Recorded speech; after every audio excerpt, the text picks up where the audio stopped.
Kabar baik, kabar baik. Terima kasih. Saya tadi Oh. menyimak sejak awal, hanya posisi Hati-hati sedang nyetir. lagi nyetir, hati-hati. Ya, tidak, karena udah dekat sama rumah juga kok, jadi nggak terlalu masalah. Baik.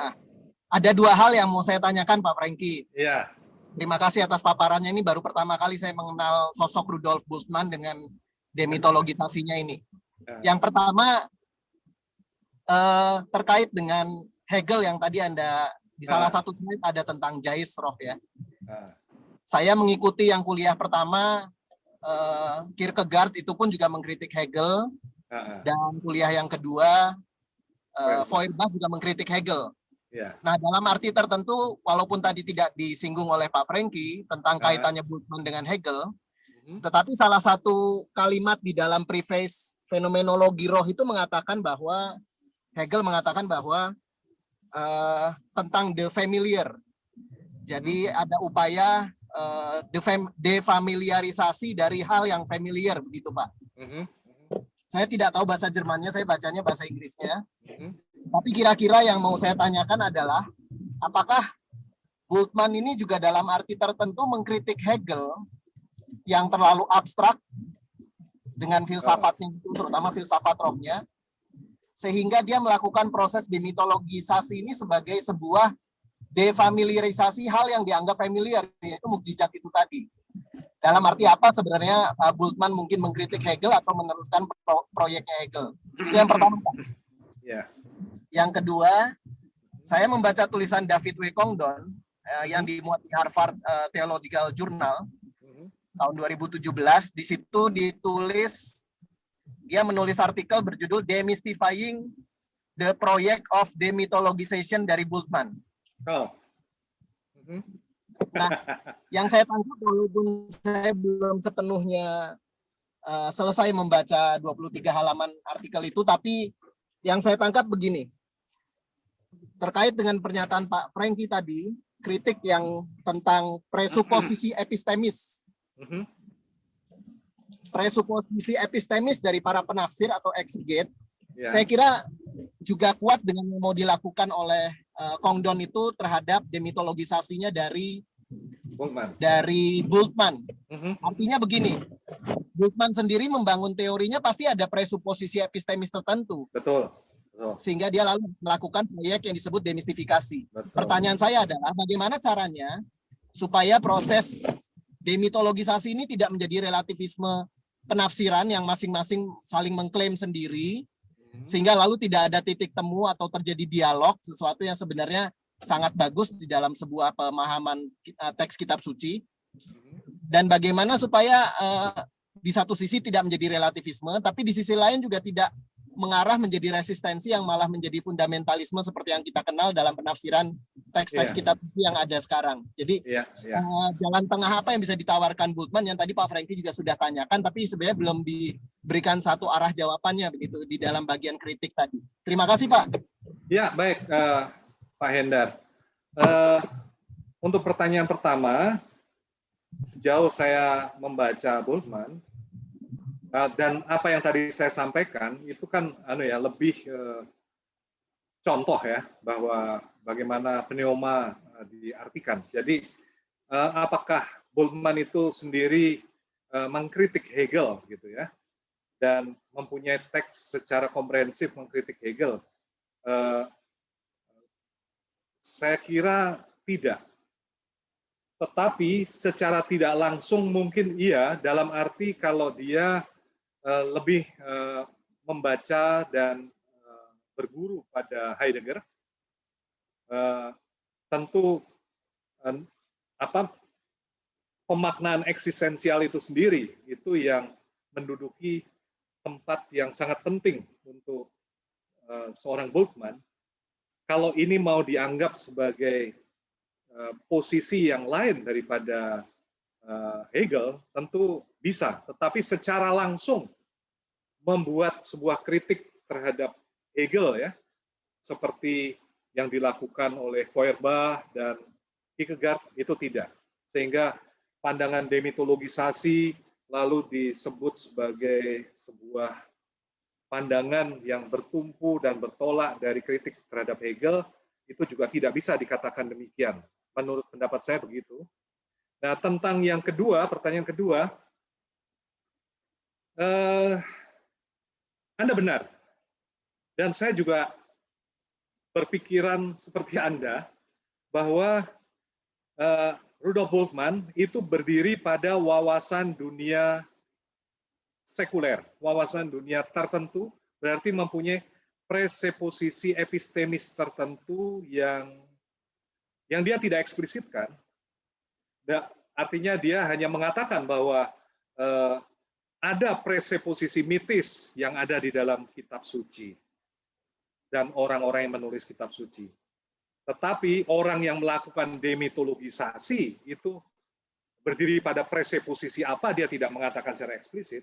Itu benar bahwa ada preseposisi epistemis, yaitu wawasan dunia sekuler. Maka dia disebut sebagai teolog liberal. Nah, tapi pertanyaan Anda kan bukan itu. Pertanyaan Anda adalah bagaimana membuat interpretasi relativistik. Nah, ini pertanyaan yang tidak mudah. Kalau saya mau menjawab dari segi Bultmann, kira-kira jawabannya begini. Kita tidak tahu apakah mukjizat terjadi seperti yang diceritakan di dalam kitab suci. Mukjizat apa adanya. Nah, itu penting. Itu tetap misteri. Nah, yang kedua, demitologisasi hanya dianggap sebagai upaya untuk mendekati, untuk memahaminya. Dan dia juga ada dalam kutipan yang tadi saya tunjukkan. Itu sebuah metode yang tidak sempurna mungkin. Dia katakan begitu ya, terus terang. Untuk supaya kita bisa memahami, karena kita ini makhluk rasional ingin memahami gitu ya. Tapi apakah pemahaman kita itu final? Apakah pemahaman kita itu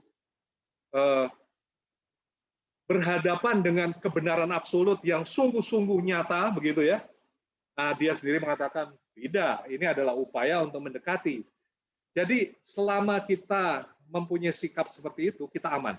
Artinya gini, tidak jatuh ke dalam relativisme, karena ini sebuah pendekatan, dan tidak bisa mengklaim bahwa ini benar.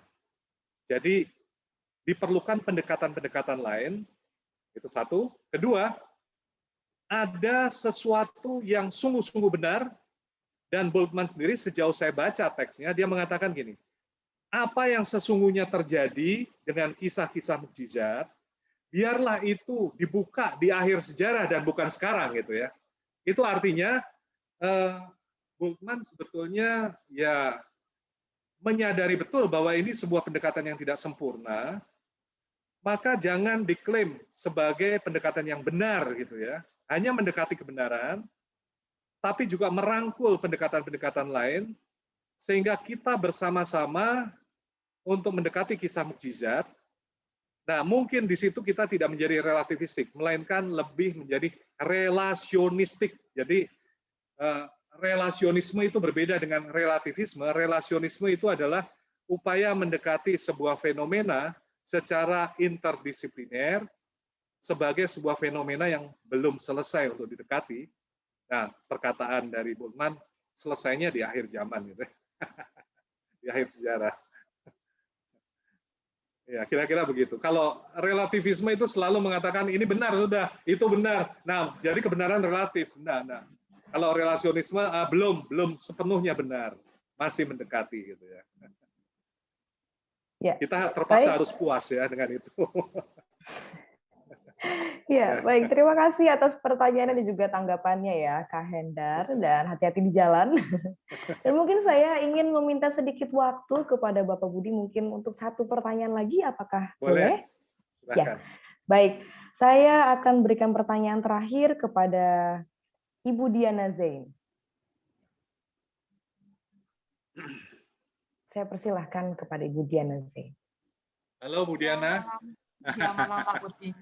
Ya, maaf, mungkin pertanyaan saya ini sederhana ya, saya kan baru belajar filsafat juga. Tentang dua strategi demitologi ini, yang satu lewat sains, yang satu lewat ilmu sejarah. Nah, saya membahasnya bukan mata buta dicelikan atau membagi roti, tapi saya melihatnya itu secara utuh Alkitab, kemudian saya menghubungkan dengan eksistensi negara Israel yang masih ada sekarang. Artinya kan seperti Bapak tadi bilang bahwa iman tuh harusnya lebih ke arah eksistensi. Jadi kalau saya melihat apakah benar Pak ya pemikiran saya ini, mungkin demitologinya adalah lewat ilmu sejarah bahwa keberadaan Israel sampai sekarang ini sejarahnya tapi bukan sejarah yang dengan yang keluar dari Mesir ya, tapi sejarahnya itu yang kita lihat itu secara keturunan begitu Pak. Jadi demitologinya lewat ilmu sejarah tapi lewat keturunan, karena kan mereka kan sudah turun-menurun dan membawa semua entah nama ataupun aturan hidup yang dari dulu sampai hari ini. Nah, apakah itu bisa dimasukkan ke situ? Maksudnya lebih ilmiah begitu Pak ya. Jadi bukan mata jelikan 5.000 roti, tapi keberadaan eksistensi Israel hari ini dengan semua perbuatan mereka yang menjadi berkat, kemudian keturunan lah semua itu Pak. Menurut saya masih bisa dipakai ini demitologinya dalam hal lewat ilmu sejarah dan eksistensi. Bagaimana menurut Bapak? Ya. Begini, saya jelaskan dulu supaya tidak salah paham. Ya. Bultmann tidak setuju dengan konsep demitologisasi lewat ilmu sejarah dan demitologisasi lewat sains. Itu jelas. Itu jelas dulu ya. Jadi kalau demitologisasi lewat sejarah itu betul seperti yang Anda bilang, yaitu melihat sejarah secara sekuler. Jadi tidak ada intervensi ilahi di dalam sejarah, gitu ya. Itu ilmu sejarah. Gitu. Nah, tapi kalau yang Anda ajukan sebagai sebuah rekomendasi untuk memahami Israel modern, bahwa sebetulnya Israel modern yang juga sudah mengenal sejarah sekuler, dan sejarah Sionisme itu sendiri adalah sejarah sekuler, itu cocok dengan kitab suci, gitu ya. Jadi sebetulnya secara eksistensial kita bisa memaknai bahwa Tuhan masih campur tangan pada bangsa Israel ini, kan kira-kira begitu kan? Ya, benar. Betul ya. Nah itu namanya tafsir eksistensial dalam pengertian itu. Nah, ini Bu Diana memberikan sebuah contoh bagaimana tafsir eksistensial yang melakukan demitologisasi. Andai kata Anda penulis kitab suci, menurut Bultmann, Anda akan tulis tuh di masa dulu, wah, Tuhan menghasilkan sebuah mukjizat bagi bangsa Israel, yaitu Zionisme. Zionisme ini adalah mukjizat, mengumpulkan kembali orang Israel, gitu kan. Nah, itu sebuah diceritakan dengan bahasa mitos, mungkin siapa yang membisiki, mungkin Theodor Herzl mendapatkan inspirasi, kemudian Tuhan menyertai Perdana Menteri Israel yang pertama, lalu dalam perang 6 hari Tuhan ikut berperang bersama dengan mereka, dan seterusnya. Tentu cerita seperti itu ditulis oleh orang di zaman dulu dengan bahasa mitologis ya. Tapi kalau sejarawan sekarang tidak menulis begitu, dia menulis ya menang 6 hari, ya. Tidak ada Tuhan di situ. Cuma orang beriman, mungkin orang iman Yahudi dan iman Kristiani akan menafsirkan, iya ada campur tangan Allah. Ya nggak apa-apa, itu juga sebuah tafsir eksistensial. Nah, dalam hidup kita juga kita sering menafsirkan secara eksistensial. Misalnya, Anda salah mengambil kereta, gerbong kereta, atau salah mengambil kereta, kereta itu yang celaka. Lalu Anda mengatakan, saya dihindarkan oleh malaikat untuk mengambil kereta itu, sehingga saya selamat sekarang. Itu mukjizat bagi saya. Itu tafsir eksistensial. Seperti itu. Kenapa tidak boleh? Ya, tentang apakah itu objektif atau tidak, ya jelas tidak objektif, karena itu pengalamanku. Gitu ya. Nah, ketika kita membaca kitab suci, kan begitu banyak pengalamanku yang bicara, yang juga ikut mengartikan kitab suci itu, atau kitab suci mengartikan pengalamanku. Nah, itu adalah tafsir eksistensial karena kitab suci itu adalah teman dialog kita juga untuk memaknai hidup kita, kira-kira begitu. Itu tafsir eksistensial juga. Jadi sebetulnya tafsir eksistensial selalu kita lakukan ketika kita membaca kitab suci. Iya, Pak. Apakah 2 pertanyaan sudah saya jawab? Iya. Iya. Makasih, Pak. Berarti iman saya juga eksistensial juga, Pak, saya kira. Oh begitu. Nah, cuma begini ya, jangan sampai kita menganggap bahwa yang literalis, yang menganggap bahwa kitab suci adalah buku sejarah apa adanya, itu lebih hebat daripada yang eksistensialis. Atau yang eksistensialis lebih pintar daripada yang mempunyai iman, mengimani kitab suci sebagai buku sejarah. Nah, sampai hari ini mengukurnya di mana hal itu gitu ya? Mana yang lebih hebat soal itu? Karena kita juga tidak tahu persis. Kita hanya mendekati fenomena mukjizat itu tadi dikatakan ya. Jadi adalah lebih baik ya kita cukup rileks dengan hal-hal semacam itu dan tidak tegang satu sama lain dengan pendekatan yang berbeda gitu ya. Nah, saya kira begitu. Ya, terima kasih, Pak. Baik ya. Iya, baik, terima kasih Bu Diana Zain ya. Zain ya, benar-benar. Ibu Diana Zain yang telah memberikan pertanyaan terakhir buat sesi kelas kalbu pada malam hari ini. Dan sebelum kita menutup kelas, mungkin saya minta kepada Bapak Budi Hardiman memberikan closing statement. Ya, boleh saya share screen lagi? Ya, boleh ya? Silakan Pak, apakah sudah bisa? Bentar. Oke, saya mau memberikan tafsir eksistensial sekarang tentang mukjizat, gitu ya.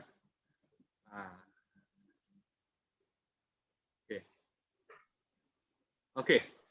Nah, ada kisah mukjizat yang sangat menarik ya, dan cukup panjang yang ada dalam Injil Yohanes, yaitu tentang Yesus yang menyembuhkan orang buta sejak lahir. Dia menunggu selalu di kolam Siloam, tapi tidak pernah berhasil sembuh ya. Lalu disembuhkan oleh Yesus setelah Yesus mengoleskan, dia meludah lalu mengoleskan lumpur yang basah itu ke mata orang ini dan orang ini menjadi terbuka matanya, menjadi celik. Lalu ada masalah dengan orang ini, kita tahu dalam kisah itu. Bagaimana ya menafsirkan teks ini secara eksistensial, gitu kan? Demitologisasi. Kalau secara literal, ya mudah. Memang itu yang terjadi, sudah. Orang modern sulit memahaminya, maka harus secara eksistensial. Nah, ada perkataan Yesus yang patut kita perhatikan di sini. Aku datang ke dalam dunia untuk menghakimi, supaya barang siapa yang tidak melihat, dapat melihat. Dan supaya barang siapa yang dapat melihat, menjadi buta. Nah, buta dan melihat dalam arti apa? Nah, kita yang hidup dalam dunia ilmiah, apalagi kita ini pintar, misalnya karena banyak baca buku, patut bertanya-tanya, apakah sains mencelikkan atau membutakan?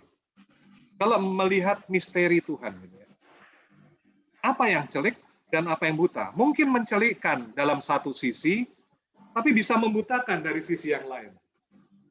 Jangan-jangan karena kita begitu rasional dan ilmiah, kita lupa pesan dari kisah-kisah mukjizat itu, dan kita menyepelekan bahwa kisah-kisah itu tidak benar. Jangan-jangan sains malah membutakan kita terhadap misteri Tuhan yang ada disampaikan dalam kisah-kisah itu. Tapi barangkali sains juga mencelikkan kita karena kita tahu sejarah itu seperti apa. Cuma sayang sekali kalau sains itu juga mengandung aspek yang bisa membutakan kita untuk melihat bahwa Tuhan sendiri sebetulnya masih mengintervensi kita dalam hidup kita dewasa ini. Jadi mukjizat memang tidak harus spektakuler, tapi bahwa kita bisa mengampuni orang lain, bahwa kita bisa berbagi, bahwa kita bisa peduli, bahwa hati kita tidak keras. Mungkin itu juga mukjizat-mukjizat yang tidak kita sadari dewasa ini. Itu saja apa yang ingin saya sampaikan.